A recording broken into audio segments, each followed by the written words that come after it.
ప్రస్తుతం మనం ఇందిరా పార్క్లో ఉన్నాం. ఇక్కడ విఆర్ఏల యొక్క ధర్నా కార్యక్రమం నిర్వహిస్తా ఉన్నారు. అది ఏ విధంగా జరుగుతుందో ఒక్కసారి వీక్షిద్దాం. ఒకవైపు నిరుద్యోగ సమస్య పరిష్కరిస్తా ముఖ్యమంత్రి రేవంత్ రెడ్డి ఈ రోజు ముఖ్యమంత్రి అయిందంటే నిరుద్యోగులతోటి ముఖ్యమంత్రి అయ్యాడు.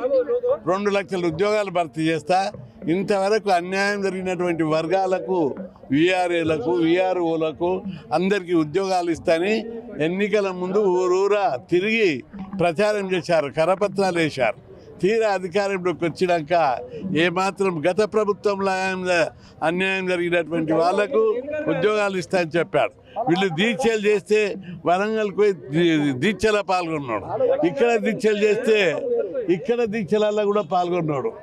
కానీ 21,000 మంది లోపల 16,800 మందికి ఇచ్చి ఇంకా 3,800 మందికి పైగా ఉద్యోగాలు రానటువంటి విఆర్ఓలు ఉన్నారు.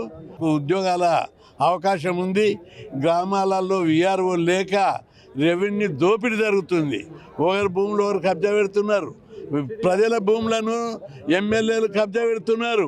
ప్రజల భూములను నాయకులు, ముఖ్యమంత్రి అనుచరులు కబ్జా పెడుతున్నారు. అడిగే దిక్కు లేకుండా పోయింది. అందుకే విఆర్ఓ పోస్టులు ఖాళీ ఉన్నాయి. అందులోపల 3,800 మంది అన్యాయానికి గురైనటువంటి వీళ్లకు వెంటనే ఉద్యోగాలు ఇవ్వాలి. నువ్వు 2 లక్షల ఉద్యోగాలు ఎప్పుడు ఇస్తావో అది కొట్లాడేది ఉంది, అది వేరే విషయం. ఇప్పుడు 3,800 మందికి మాత్రం ఎంబడే ఉద్యోగాలు ఇచ్చి వీటిని ఆదుకోవాలని చెప్పి ప్రభుత్వాన్ని డిమాండ్ చేస్తున్నాం.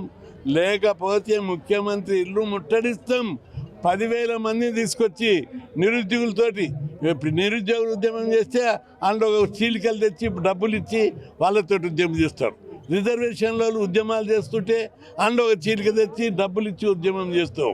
ఇంకా అనేక వర్గాల విషయం లోపల ముఖ్యమంత్రి కౌంటర్ ఉద్యమాలు డబ్బులు ఇచ్చి అధికారం ఉంది, డబ్బులు ఉన్నాయని చెప్పి రాష్ట్రాన్ని బస్సు పట్టిస్తుర్రు, అవినీతిమయం తయారు చేసిర్రు. ఇక ముందు మేము ఉద్యోగాల కోసం కాదు, అవినీతిని నిర్మూలించాలి, అవినీతి ప్రభుత్వం మీద విచారణ జరపాలని ఉద్యమాలు చేసే రోజు వస్తుందని చెప్పి హెచ్చరిస్తున్నాం. ఏం తమాషగా ఉందా? రాష్ట్రాన్ని గబ్బు పట్టించారు. ఏ లీడర్ పట్టించుకోడు, ఏ పార్టీ పట్టించుకోదు.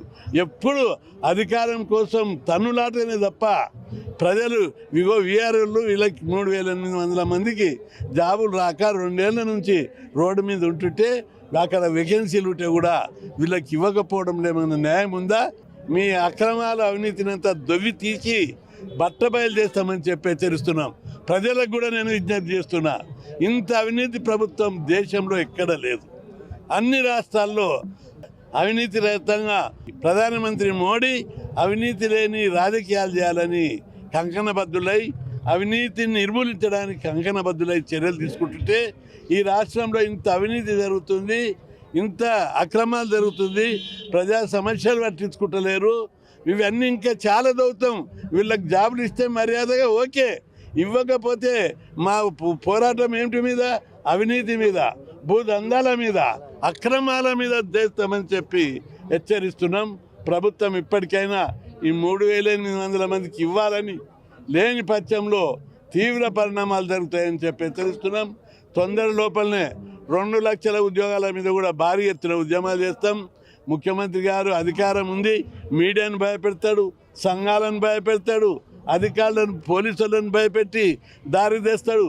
ఉద్యమాలు చేస్తుంటే గృహ నిర్బంధం చేస్తాడు. ఇంత అరాచకంగా నేను 50 ఏళ్ళు దాటింది. ప్రధానమంత్రి స్వయంగా అభినందించారు. 50 ఏళ్ళు ఉద్యమం చేసిన కృష్ణయ్య అలసిపోలేదా అని అడిగాడు. నేను అలసిపోలేదు, అలసిపోనే పోను. కాబట్టి ఇక్కడ వ్యవస్థను వీళ్ళకి నిరుద్యోగులందరికీ ఉద్యోగాలు ఇచ్చే వరకు కూడా వదిలిపెట్టేది లేదు. విఆర్ఓలకు ఉద్యోగాలు ఇస్తేనే మర్యాద ఉంటుంది, లేకపోతే మాత్రం తీవ్ర పరిణామాలు జరుగుతాయని ముఖ్యమంత్రిని హెచ్చరిస్తున్నా. ఉద్యమాలు చేస్తే గృహ నిర్బంధాలు చేస్తున్నాడు, ప్రజా సంఘాలను పక్కకు పెడుతుడు, నిరుద్యోగుల మీద గృహ నిర్బంధం పెట్టినట్టమున్నా. నేను వచ్చి పార్లమెంట్ సెషన్ కాందడే నిరుద్యోగుల ఉద్యమం చేపడతా, ఏ నిర్బంధం పెడతావో చూస్తా. మాకు నిర్బంధం పెడితే నీ విషయం కూడా మేము ఆలోచిస్తామని చెప్పి ముఖ్యమంత్రి నేను హెచ్చరిస్తున్నా. కాబట్టి విఆర్ఏ ఉద్యోగులకు వెంటనే ఇవ్వాలి. అదేవిధంగా 2 లక్షల ఉద్యోగాలు కూడా అవి అడిగితేనే నువ్వు కనీసం వీళ్ళకన్నా ఇస్తావు. ఆ 2 లక్షల ఉద్యోగాలు కూడా ఇవ్వాలి. అందులో కూడా నోటిఫికేషన్ వేయాలి. అన్ని కాంట్రాక్టు, అవుట్సోర్సింగ్ ఉద్యోగులకు పర్మనెంట్ చేయాలి. ఇవన్నీ సమస్యల మీద ప్రజలందరూ కూడా ఉద్యమించాలని చెప్పి పిలుపునిస్తున్నారు. నా పేరు నీల వెంకటేష్, బీసీ సంక్షేమ సంఘం రాష్ట్ర వర్కింగ్ ప్రెసిడెంట్, నిరుద్యోగ జేఏసీ చైర్మన్.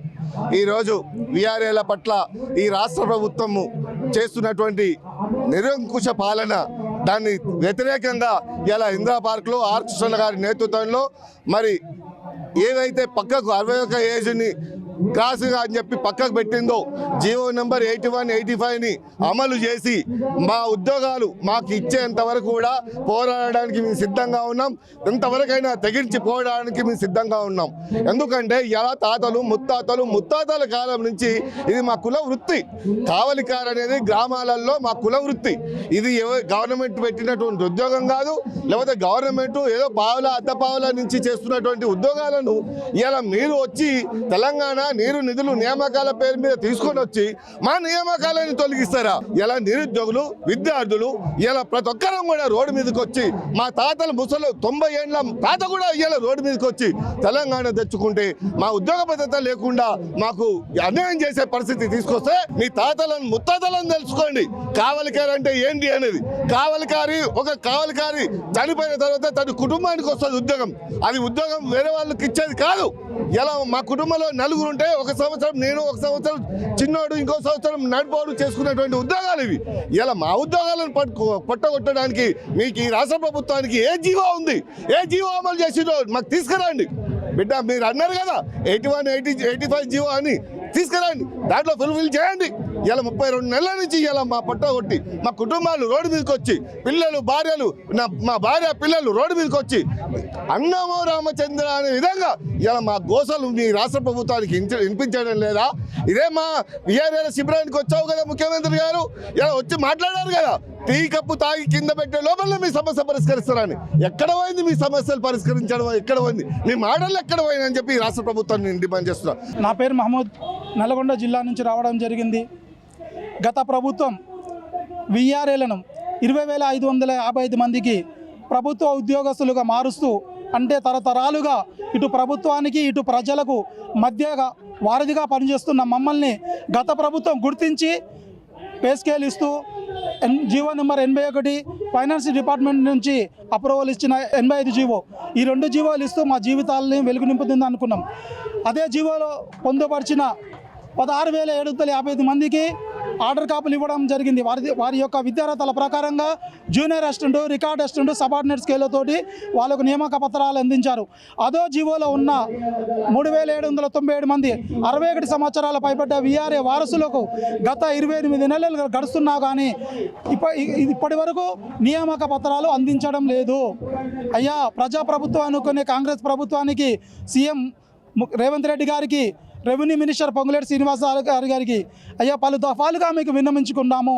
ఈ ఉద్యోగ సాధనలో భాగంగా మేము మంత్రులను కలిసినాము, ఎమ్మెల్యేలను కలిసినాము, కలెక్టరేట్లలో, కలెక్టర్ ఆఫీసులలో, నెక్స్ట్ మా ఎంఆర్ ఆఫీసులలో అందరికీ వినతి పత్రాలు ఇస్తూ అయ్యా మాకు నియామక పత్రాలు అందించలేదు, నియామక పత్రాలు అందిస్తూ మా జీవితాల్లో వెలుగు నింపాలని చెప్పేసి కూడా పలు దఫాలుగా పలు రకాలుగా ఎన్నో విధాలుగా మేము ప్రయత్నాలు చేయడం జరిగింది. సీసీఎల్లో ధర్నా ప్రోగ్రాం అయితే కానీ, సెక్రటేరియట్ దగ్గర ధర్నా ప్రోగ్రాం అయితే కానీ, ప్రజావాణి దగ్గర ధర్నా ప్రోగ్రాం కానీ, మినిస్టర్ క్వార్టర్స్ ముట్టడి కానీ, ఇదే ఇందిరా పార్క్ దగ్గర ఎన్నో పలు దఫాలుగా మేము ధర్నాలు చేసినా కానీ బడుగు బలహీన వర్గాలకు చెందిన వాళ్ళమని చెప్పేసి ఈ ప్రభుత్వం పట్టించుకోవడం లేదా అని చెప్పేసి ఈ మీడియా ద్వారా ప్రజాప్రభుత్వాన్ని అడుగుతున్నాము. అయ్యా, ఎస్సీ ఎస్టీ మైనార్టీ బిడ్డలమన మాకు కుల వివక్ష చూపుతున్నారని చెప్పేసి ఒక్కొక్కసారి మాకు అనుమానం వస్తుంది. ప్రజాప్రభుత్వం అని చెప్పుకునే మీరు అదే ఈ జీవో రావడానికి గతంలో మేము ధర్నా సమ్మె ప్రోగ్రాంలో మేము సమ్మె చేస్తే మా సమ్మెకు వచ్చి మద్దతు తెలిపిన ముఖ్యమంత్రి సీఎం రేవంత్ రెడ్డి గారు నిండు సభలో మీరు మాట్లాడడం జరిగింది. మా ప్రభుత్వం అధికారంలోకి వచ్చిన తర్వాత మీ సమస్యలను మేము పరిష్కరిస్తామని చెప్పేసి అన్నారయ్యా. మేము 61 సంవత్సరాలు పైబడినటువంటి వీఆర్ఏ వారసులం. ఈరోజు ఈ ధర్నా చౌక్ దగ్గర ఇందిరా పార్క్ కాడ ధర్నా చేయడం జరుగుతుంది. మాకు మద్దతుగా తీర్మార్ మల్లన్న గారు, ఎమ్మెల్సీ గారు, తర్వాత రాజ్యసభ సభ్యులైనటువంటి ఆర్ కృష్ణన్న గారు బీసీ ముద్దుబిడ్డలు కాబట్టి మాకు మద్దతు తెలియజేస్తూ ఉన్నారు. ఈ మద్దతులో మేము ఒకటే కోరుకుంటున్నాం, తీన్మార్ మల్లన్న గారు ఎమ్మెల్సీ గారు ఈ జరగబోయేటటువంటి అసెంబ్లీ సెషన్లో మా వాదన గట్టిగా వినిపించాలని వారికి మేము మొరపెట్టుకోబోతున్నాం. తర్వాత ఈ చనిపోయినటువంటి విఆర్ఏలు 500-600 మంది తల్లిదండ్రులు ఉన్నారు. ఆ విధంగానే వారసులు కూడా ఒక 50-60 మంది సూసైడ్ చేసుకున్న వాళ్ళు ఉన్నారు, మనోవేదనకు గురై చనిపోయిన వాళ్ళు ఉన్నారు. కాబట్టి ఈ విధంగా ఇన్ని రకాలుగా జరుగుతూ ఉంటే కూడా ప్రభుత్వం మా పైన కఠిన వైఖరి వహిస్తుంది. మేము మెదక్ జిల్లా చేవంట మండలం నుంచి ఇక్కడికి రావడం జరిగింది. రాష్ట్రంలో ఉన్నటువంటి 3,797 మంది ఇక్కడ మన ధర్నా కార్యక్రమంలో పార్టిసిపేట్ చేయడం జరిగింది. గత ప్రభుత్వం ఇచ్చినటువంటి 81, 85 జీవోలో ప్రకారం 16,000 పైచిలకు వారికి ఉద్యోగాలు ఇచ్చి మిగిలిన 3,797 మందికి ఈ ఎలక్షన్ వలన పెండింగ్ అవడం జరిగింది. ఈ ప్రభుత్వం వచ్చిన తర్వాత, ప్రజాప్రభుత్వం వచ్చిన తర్వాత మా యొక్క సమస్యను పరిష్కరిస్తామని చెప్పి ఇంతవరకు ఆ సమస్యను 2 సంవత్సరాలు గడుస్తున్నా ఇప్పటి వరకు తీర్చకపోవడం, మా సమస్యను తీర్చకపోవడం చాలా బాధాకరం. నా పేరు కొండవపల్లయ్య, మా తొర్రూరు మండల్, అర్పిరాల విలేజ్, మహబూబాద్ డిస్టిక్. గత ప్రభుత్వము మాకు విఆర్ఏలకు 20,550 మందికి పే స్కేల్ వర్తింపజేస్తూ జీవో 81, 85 జీవో ఇచ్చిందండి. ఇచ్చిన తర్వాత ఇప్పుడు అనివార్య కారణం వల్ల ప్రభుత్వం మారడం వల్ల కొత్త ప్రభుత్వం వచ్చి ఇప్పుడు 28 నెలలు అవుతుంది. 28 నెలలు అయినా కానీ మా సమస్యను పట్టించుకోవడం లేదు.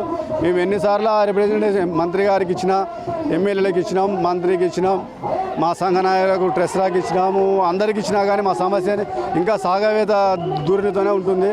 తెలంగాణ రాష్ట్రంలో మిగిలిపోయినటువంటి 3,797 ఉద్యోగాలకు సంబంధించి వీఆర్ఏల కుటుంబాలు 60 సంవత్సరాలు దాటినటువంటి వారందరినీ కూడా ఉద్యోగాల నుంచి తొలగించారని చెప్పేసి వారి కుటుంబ సభ్యులందరూ కూడా ఇక్కడికి రావడం జరిగింది. వారందరూ కూడా ఇక్కడ ధర్నా కార్యక్రమం నిర్వహిస్తూ ఉన్నారు.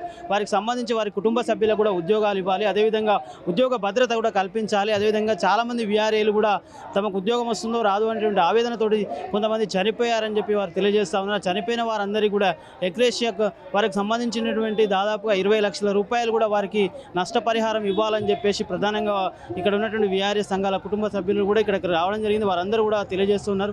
అనేకమైనటువంటి ఇబ్బందులతో ఈరోజు ఈ ధర్నా కార్యక్రమం ఎన్నిసార్లు ప్రభుత్వాలకు చెప్పినా కూడా ప్రభుత్వాలు అసలు పట్టించుకోవట్లేదు. మా సమస్యను వెంటనే పట్టించుకొని మాకు న్యాయం చేయాలి, దానికి సంబంధించిన ఉద్యోగాలు ఇవ్వాలని చెప్పేసి వీఆర్ఏ కుటుంబ సభ్యులందరూ కూడా ఇక్కడ రావడం జరిగింది. వారందరూ కూడా న్యాయం చేయాలని వారు కోరుతూ ఉన్నారు. Venkateswara reporter Shyam Prasad. Please subscribe to the channel and download the Politicos app from the links in the description.